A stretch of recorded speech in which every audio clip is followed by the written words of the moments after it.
Good morning, Amanda. Thank you for being with us here today on the Mi Camino series, which is a great opportunity for our listeners, our young scholars, to learn about our very successful alumni here at UC San Diego.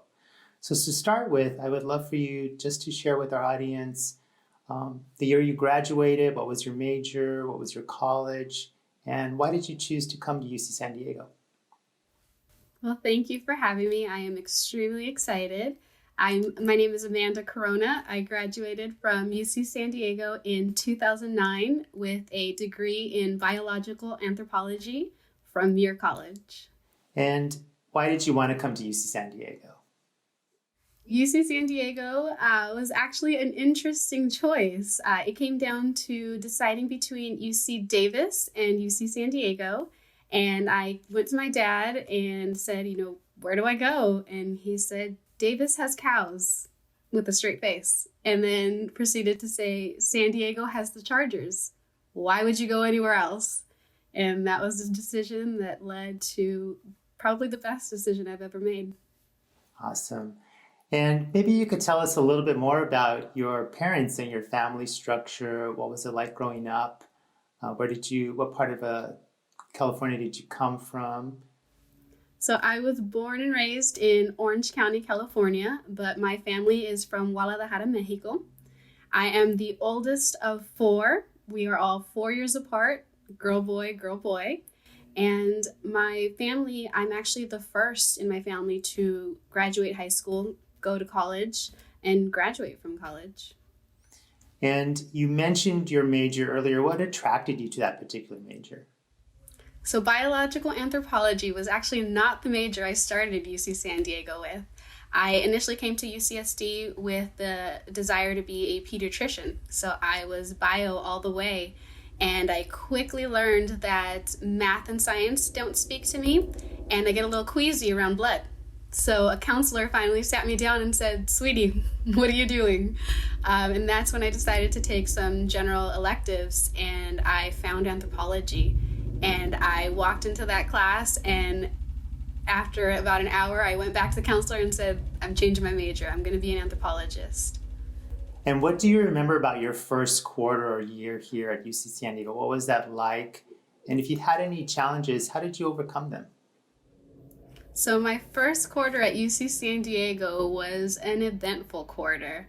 I accepted admissions late, so I actually didn't have housing.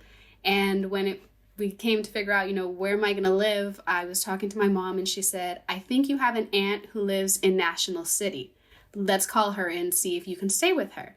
And then I said, okay, you think I have an aunt. Okay, have I met her? And she's like, I'm not sure, but I'll call your grandma to call your cousin to get her phone number. You don't even have her phone number, and you're going to send me to go live with this stranger? She said, you'll be fine, you'll be fine. And sure enough, she called this woman, and she opened me with open arms into her home, into her family, and just treated me as her own, even though she'd never met me, and just really helped guide me through that first month of transitioning from home life to college life. But it was very tricky. I was a bio major, so all of my classes were at 8 a.m. I was commuting from National City, Chula Vista areas about 6 a.m. every morning just to get to campus, which was really taking a toll on my studies, on my personal life, on just everything. So I went to Muir College, and I asked if I could be put on a wait list.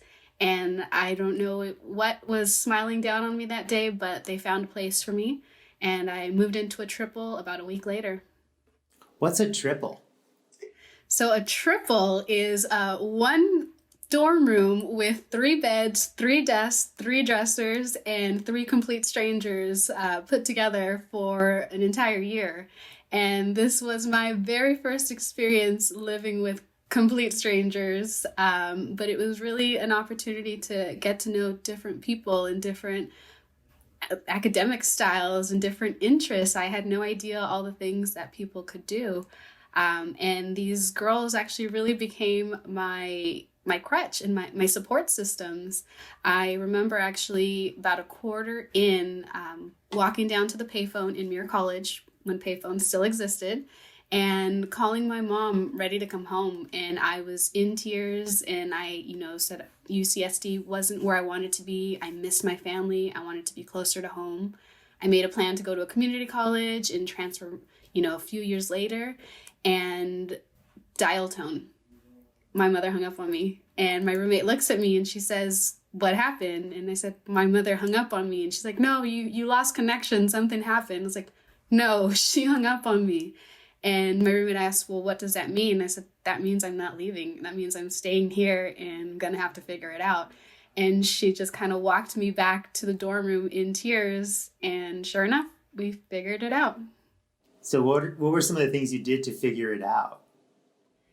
So that's when I realized that I needed to find my community at UC San Diego. Prior to this, I was actually commuting back to Orange County to visit family 3 times a week, which meant that I wasn't looking for opportunities to get involved on campus, to make friends, to connect with faculty, to connect with staff. So I really took an opportunity to look and see where I could find my space. And I was walking through Library Walk one day, and I came across this, big, huge sign that said Latina-based sorority informational tonight. And it was my literal and figurative sign of belonging, of community. So I took the plunge and went to this meeting to see what it was all about. And it was amazing. I walked into a room full of brown faces, full of support, full of conversations that just reminded me of my family, of, a sense of that community that I had been longing for. So maybe you could tell our listeners a little bit more about a Latina sorority. What is that? And what value did it bring to your college experience, but maybe even after your college experience?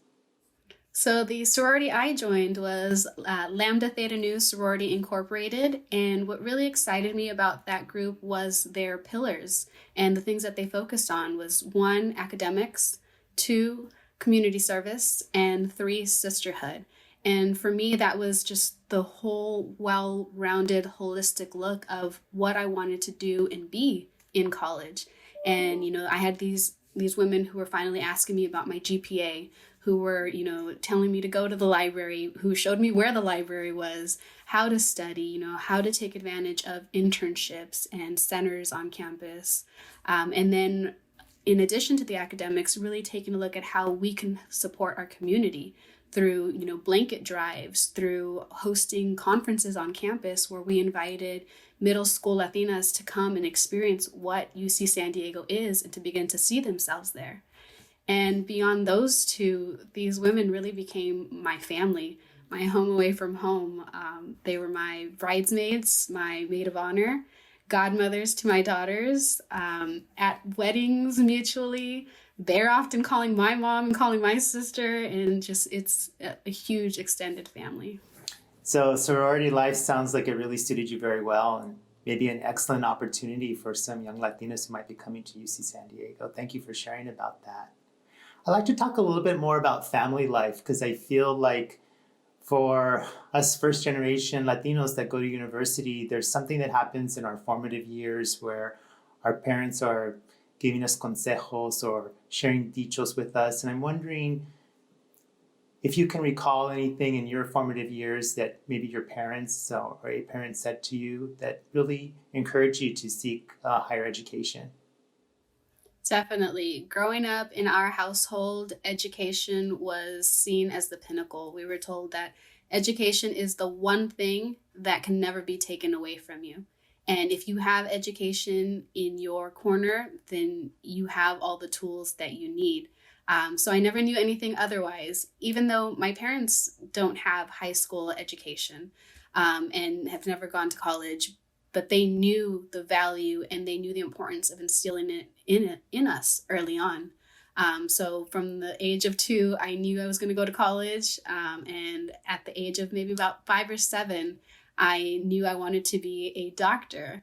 At that time, I thought a medical doctor. And I came to realize that an educational doctor was another path. So educational doctor, tell us a little bit about that. Are you in a doctoral program right now? So I am currently a doctoral student at UC San Diego with earning a JDP, Joint Doctoral Program in Educational Leadership. And I'm super excited to be able to continue working in higher education to create support systems for the Latino and Latinx community. Wow, that's exciting. And maybe you could tell our audience a little bit about what you currently do now professionally, in addition to going to university as a doctoral student. I know that you also work for UC San Diego, so maybe you could tell us a little bit about that. So it's funny how things come full circle. When I was a student at UC San Diego, I never thought that I would be pursuing a doctorate, let alone an employee of UCSD. I came back to UC San Diego about 3 years ago as the Director of Alumni Engagement for the Division of Social Sciences, which is a special passion of mine because I graduated with a degree in social sciences. So now to be working with the faculty and the students and the alumni to really share the amazing things and all, where UCSD is going in terms of supporting its students and how alumni can give back to the alma mater through mentorship, through volunteer, by simply, being there and allowing other students to see their paths and hear their paths, very similar to this project that you have here today. And Amanda, I know that you live what you just said. I know that you've been active with Mana, and I know that you also are going to be doing some volunteer work for the Parent Institute for Quality Education, speaking at their graduation. Maybe you could share a little bit more with our listeners how your higher education degree and experiences helped you to get back to the community. Absolutely. So while at UCSD, I wasn't 100% sure what I was going to do with my degree, what difference I was going to make in the world, who I was. But in reflection and all of the experiences after, I've come to realize that while at UC San Diego, I learned the foundational things. I learned the importance of networking, of communication, of, just speaking to people and hearing people's experiences and allowing them to tell you what they need and how you can support. And, giving back to the community is just that, is listening to the community and finding out what their needs are, as opposed to going in there and telling them, I think you need to do this and this is how you should do it. Because who better than ourselves to know what we need? So allowing the community to lead us and to guide us and allowing us to be empowerment agents on their behalf. So for our young scholars who are listening today to this recording, what advice do you have for them? My biggest piece of advice for young scholars is you are enough. You are where you are for a reason. You deserve any and everything that you accomplish and achieve and work towards. And while things might not make sense right now, they will eventually make sense. So just trust the process. Take it one day at a time and make sure you breathe. And apply to UC San Diego, right? Absolutely. Amanda, thanks for joining us today. I really appreciate it. Thank you for having me.